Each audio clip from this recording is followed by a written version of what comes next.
Unit 11. It's really worth seeing. Page 72. Exercise 2. Perspectives. Where dreams come true. Part A.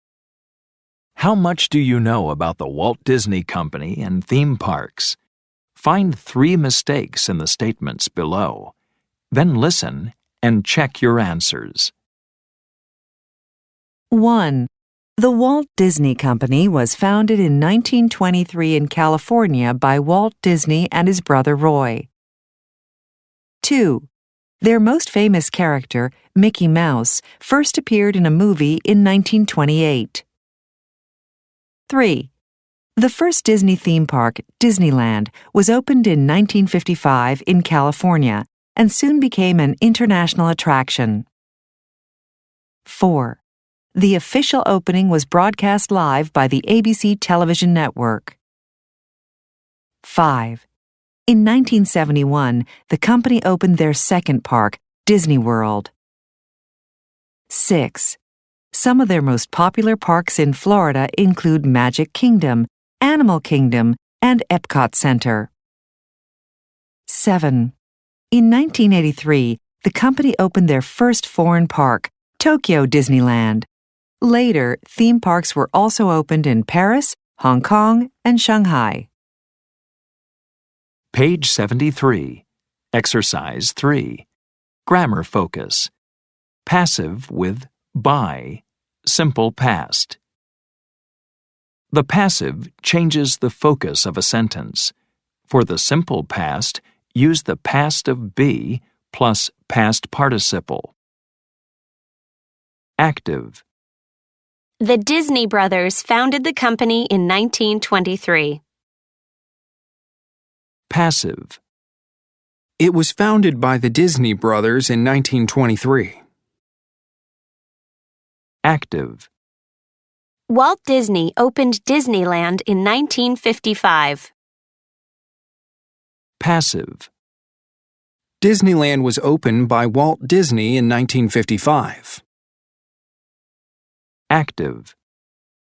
The ABC network broadcast the opening of the park.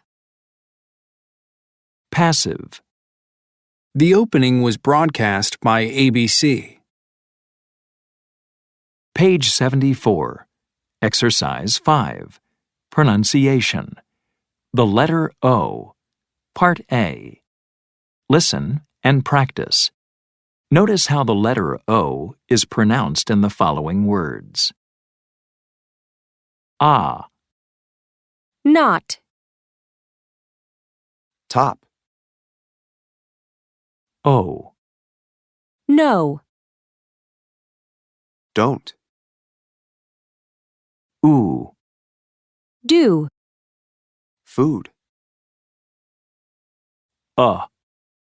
One. Love.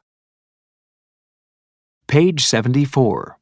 Exercise 5. Part B. How is the letter O pronounced in these words? Write them in the correct column in Part A. Then listen and check your answers. Come. Done. Lock. Own. Shot. Soon. Who. Wrote. Page 74. Exercise 6. Listening. Man-made wonders of the world. Part A. Listen to 3 tour guides describe some famous monuments. Take notes to answer the questions below. Then compare with a partner. 1. Taj Mahal. Why was it built? What do the changing colors of the building represent? What would you do for love? Would you take 17 years to build a place to remember someone? That's what Emperor Shah Jahan did when he built the Taj Mahal. This incredible building was designed for his wife when she died. She was his third wife, but also his favorite. The colors of the building change with the time of day, and they say that the different colors represent the different moods of women. So, ladies, you can change your mood 3 times a day and it's accepted. Now, this was built almost 400 years ago, before modern construction equipment. So think about all the work that went into building this. More than 1,000 elephants were used to transport materials, and around 20,000 people were hired to build the Taj Mahal. Now, if we walk closer, you'll see 2. Palace of Versailles. What did King Louis XIV want the Hall of Mirrors to show? What problem did the candles cause? How did the mirrors help? Now we come to the Hall of Mirrors, one of the most famous rooms in the Palace of Versailles. King Louis XIV wanted this room to show all the riches and power of France.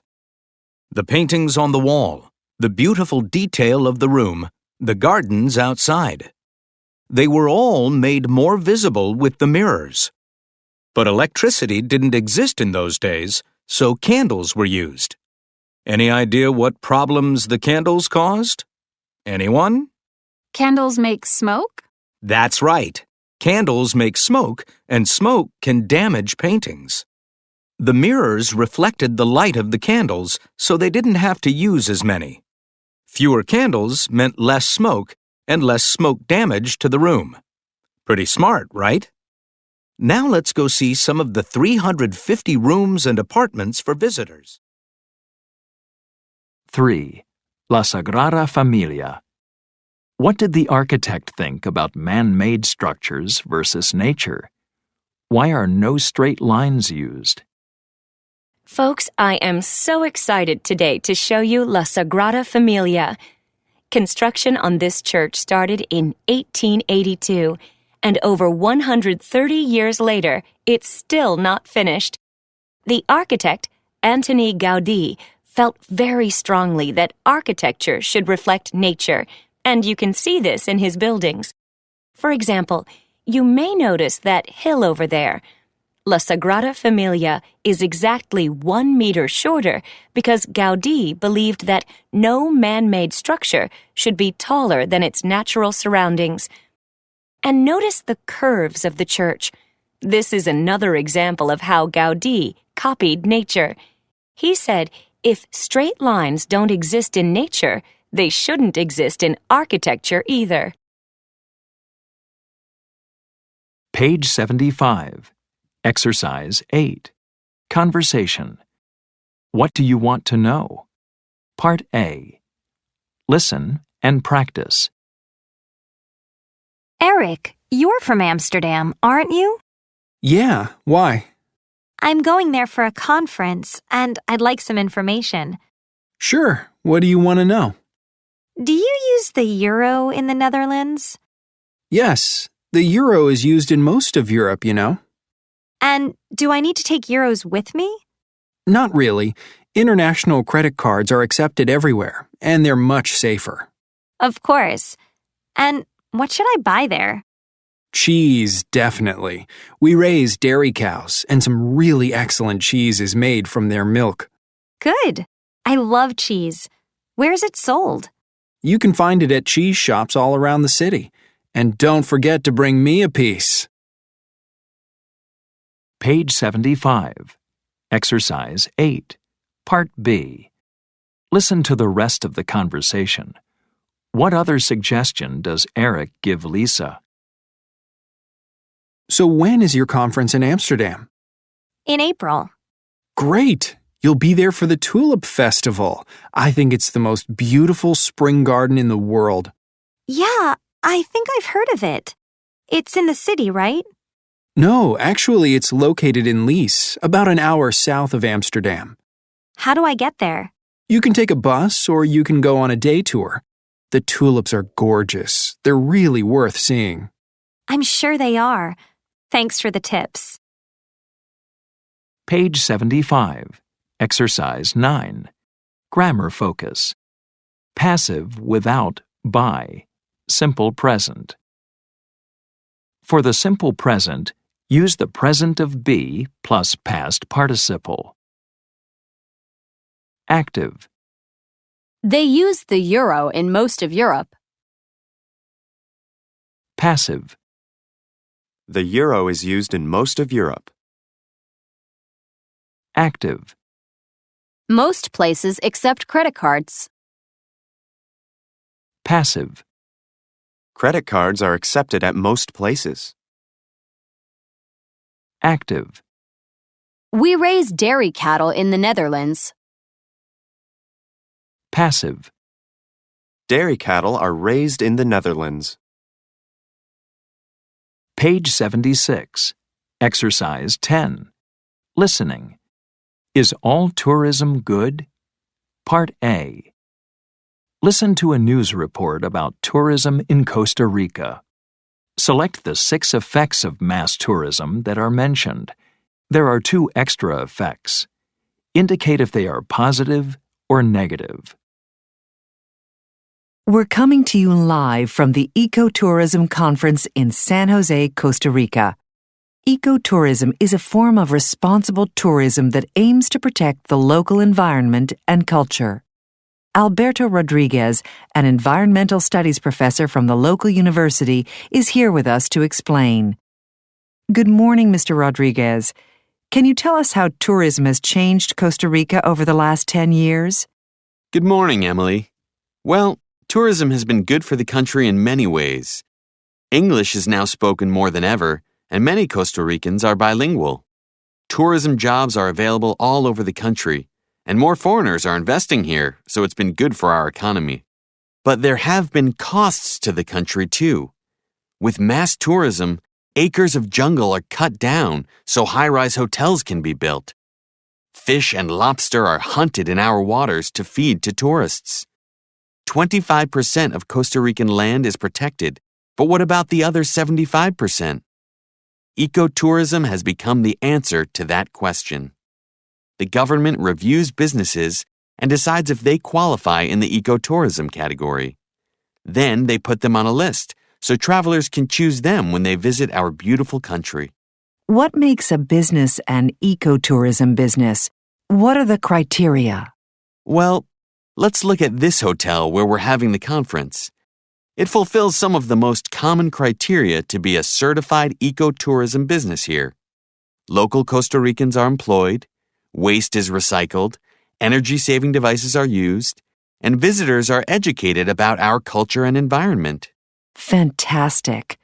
Before we go, Mr. Rodriguez, is there anything you'd like to say to all the travelers listening to you right now? I would encourage all travelers to visit ecotourism businesses when traveling. They can learn about nature without disturbing it. Together, we can make a difference. Thank you, Mr. Rodriguez. Live from San Jose, Costa Rica, Emily Jameson reporting. Page 76. Exercise 10. Part B. Listen again. Write down 3 criteria the hotel fulfills in order to be an ecotourism business in Costa Rica.